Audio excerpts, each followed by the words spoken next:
agar supaya orang yang berdoa cepat diijabah oleh Allah Subhanahu wa taala. Yang pertama, mencari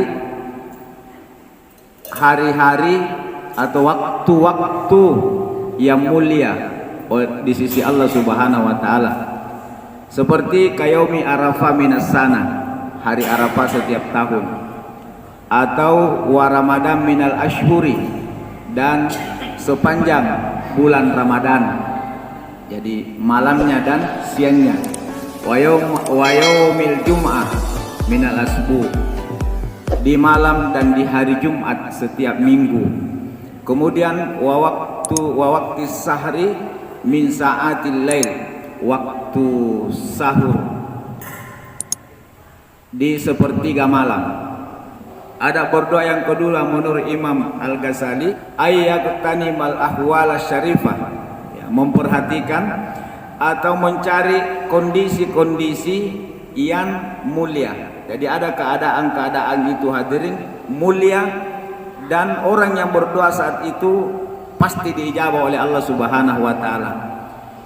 Yang mana diantaranya qala Abu Hurairah radhiyallahu anhu, inna abwabas sama'i tuftahu inda sufis sufufi fi sabilillah taala, bahwa pintu-pintu langit akan terbuka lebar pada saat perang di jalan Allah. Wa inda nusulil gaisi, dan juga saat turunnya hujan. Nah, itu termasuk keadaan atau kondisi di mana doa cepat diijabah oleh Allah Subhanahu wa taala. Wa inda iqamatis salawatil maktubah, juga pada saat didirikan salat 5 waktu. Rasulullah juga bersabda, ad-du'a bainal asani wal iqamati la yuraddu, antara azan dan iqamah doa tidak ditolak, juga di waktu sujud. Nah, di sini juga dikatakan aqrabu ma yakunul abdu mir rabbih azza wa jalla wa huwa sajidun fa aksiru fihi minad du'a. Ya, hamba paling dekat dengan Tuhannya itu pada saat dia dalam kondisi sujud, maka perbanyaklah berdoa di dalamnya. Ya, cuma ulama mengatakan jangan kita pakai doa pakai bahasa Indonesia, pakai bahasa Arab dalam hati.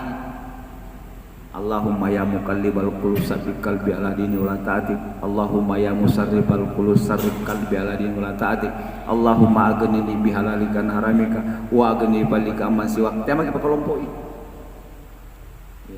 Berdoa dalam hati, ya Allah, kayakan kami dengan hal-hal yang halal, cukupkan kami dengan rezeki yang lapang.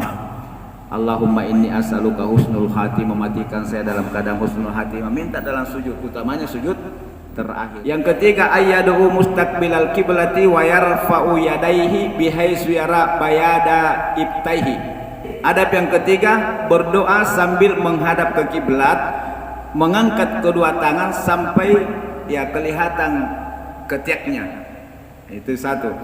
Wa ruwiya Jabir ibnu Abdullah anna Rasulullah sallallahu alaihi wasallam atal mauqifa bi Arafah wastaqbal kiblati yad'u hatta ghuribatis syamsu. Jadi diriwayatkan dalam satu hadis dari Jabir, Rasulullah sallallahu alaihi wasallam pernah mendatangi tempat Arafah, padang Arafah, tempat ukuf di Arafah. Kemudian dia berdoa menghadap ke kiblat sampai matahari tergelincir. Wa qala Salman, qala Rasulullah sallallahu alaihi wasallam, inna rabbakum hayyun karimun yastahi min abidihi isa rafa'u aydiyahum ilaihi ayyaruddaha sifran. Hadis yang diriwayatkan oleh Abu Daud At-Tirmizi dan dihasankan oleh Ibnu Majah wal Hakim. Isnaduhu sahih ala syartihima. Artinya apa? Sesungguhnya Tuhanmu itu malu dari seorang hambanya apabila berdoa sambil mengangkat kedua tangannya, kemudian tanpa dia kasih balasan sebelum tangannya turun. Ini yang mengangkat tangan.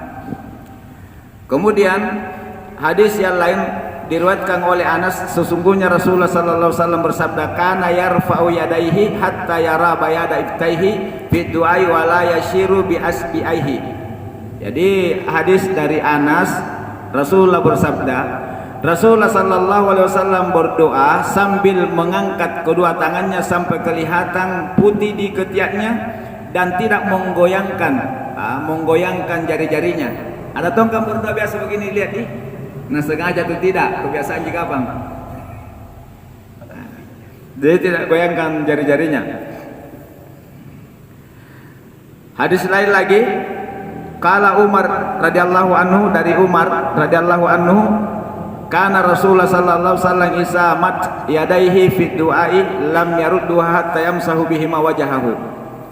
Hadisnya ini juga dari Imam At-Tirmizi, dikeluarkan oleh Imam At-Tirmizi. Rasulullah sallallahu alaihi wasallam apabila berdoa dia angkat tangannya dan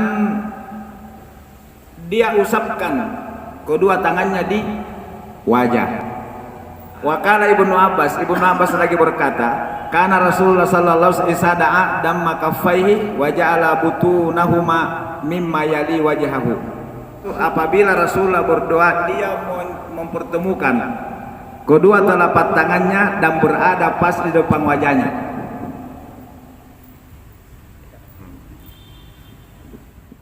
Kemudian adab berdoa yang keempat adalah khaffafas saut bainal muhafatati wal jahri, merendahkan suara. Kemudian adab yang kelima, Allah yatakallafa as-saja'a fid du'a. Jadi adab berdoa yang kelima tidak kayak puitis. Adab berdoa yang keenam at-tadarru wal khusyuk war ragabah war rahbah. Jadi adab yang keenam ini supaya doa cepat diijabah oleh Allah Subhanahu wa taala itu merendahkan diri dan khusyuk serta penuh harap diterimanya doa dan khawatir doanya tidak diterima.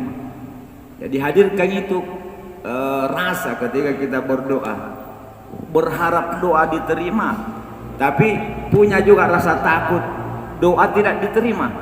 Ya, itu akan menimbulkan rasa kita untuk berdoa, mendatangkan khusyuk kepada Allah Subhanahu wa taala. Bahkan Nabi mengatakan isa ahabballahu abdan ibtalahu hatta yasma'u tadarru abu. Sesungguh apabila Allah mencintai hambanya, maka Allah akan menimpakan satu musibah.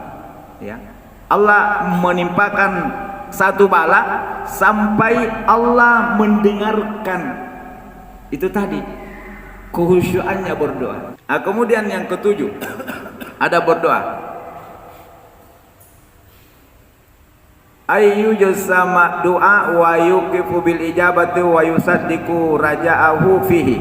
Nah, adab yang ketujuh ini memohon kepada Allah Subhanahu wa taala dengan sungguh-sungguh dan meyakini harapannya akan dikabulkan oleh Allah Subhanahu wa taala. Jadi memohon dengan sungguh-sungguh hampir sama yang keenam, dan meyakini harapannya atau doanya akan diijabah.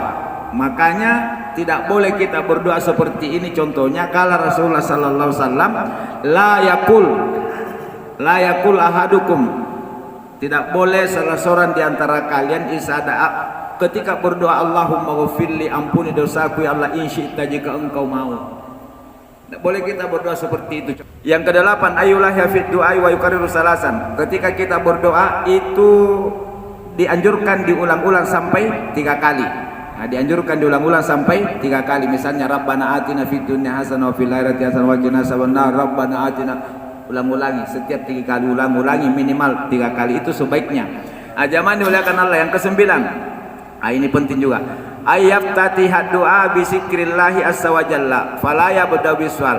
Jadi mengawali doa kita dengan memuji Allah Subhanahu wa taala. Yang kedua dengan mengawali dengan salawat kepada Nabi sallallahu alaihi wasallam. Sebagaimana kalau kita berdoa bisa menggunakan alhamdulillahi rabbil alamin, atau yang panjang alhamdulillah hamdan naimin, bisa juga dengan subhana rabbil a'la al wahhab. Pokoknya puji-puji dulu Allah. Ya Rahman, Ya Rahim, Ya Malikul Mulki Sul Jalali wal Ikram. Allahumma salli wa sallim wa barik ala Sayyidina Muhammadin wa ala ali Muhammad. Dan ditutup dengan salawat lagi. Ya biasa kan? Setelah Rabbana atina fid dunya hasanah wa fil akhirati hasanah wa qina azabannar wa sallallahu ala sayyidina Muhammad wa sallallahu ala alihi wa sahbihi wasallam, atau subhana rabbika rabbil izzati amma yasifun wa salamun alal mursalin walhamdulillahi rabbil alamin. Kemudian yang ke-10, adab yang ke-10 hadirin, wa huwa adabul batin, adab batin. Apa itu? Wa huwa asul fil ijabah, asal daripada doa diijabah, yaitu lewat taubat. Jadi bertobat dulu. Kemudian mengembalikan harta-harta yang tidak halal. Ya, taubat. Jadi ini salat taubat jangan kita batasi. Kapan saja. Kalau tiap hari lebih bagus. Tiap malam lebih bagus. Jangan nanti dosa besar, dosa kecil pun yang boleh jadi penghalang doa-doa kita diijabah. Dan mengembalikan hak-hak orang lain. Misalnya kita bagiannya sebenarnya saudara ini, tapi nguai tawa. Nak kamalakang nyandik ka, gitingas yang ali galunga. Penruangin jo. Kamana kini tungin-tungin pajaya. Tara-tara ini saja yang bisa kita diskusikan atau materi kita pada siang hari ini. 10 adab-adab berdoa. Saya ulang, yang pertama mencari waktu yang di hari-hari yang mulia, yang kedua mencari keadaan kondisi yang mulia, yang ketiga menghadap ke kiblat, mengangkat kedua tangan kalau biasa kalau tidak ji. Yang keempat merendahkan hati dan melembutkan suara. Yang kelima tidak perlu bersaja atau berpuisi ketika berdoa, cukup doa-doa yang sampai 7 kata. Kemudian 8 merendahkan diri, patuh dan khusyuk dalam berdoa. Yang ke-7 meminta. Yang ke-6 tadi, yang ke-7 meminta secara sungguh-sungguh dan meyakini harapannya akan dikabulkan oleh Allah Subhanahu wa taala. Yang ke-8 mengulang-ulang doa-doanya sampai 3 kali. Kemudian yang ke-9 memulai doa dengan pujian kepada Allah Subhanahu wa taala dan salawat kepada Nabi, juga ditutup doanya dengan salawat kepada Nabi dan pujian kepada Allah. Yang ke-10 inti daripada adab berdoa adalah bertaubat terlebih dahulu kepada Allah Subhanahu wa taala. Semoga materi ini bisa menjadi pencerahan buat saya dan kita semua untuk semakin benar dan khusyuk di dalam berdoa kepada Allah Subhanahu wa taala.